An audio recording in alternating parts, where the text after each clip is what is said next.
with the pan so it like doesn't stick. Then I'm pouring the stale breadcrumbs all throughout the pan. Then I'm gonna mix the cheese and the milk with the eggs and butter.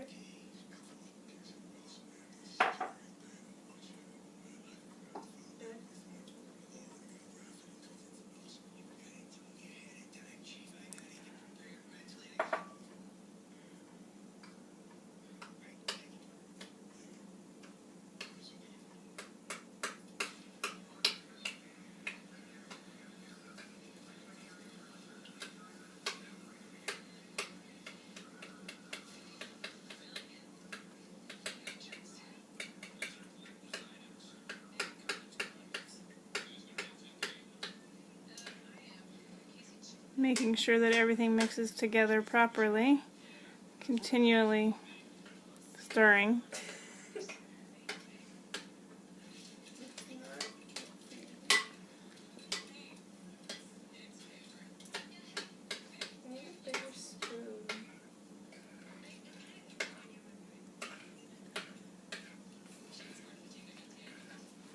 Just making sure that it's all mixed up together. So.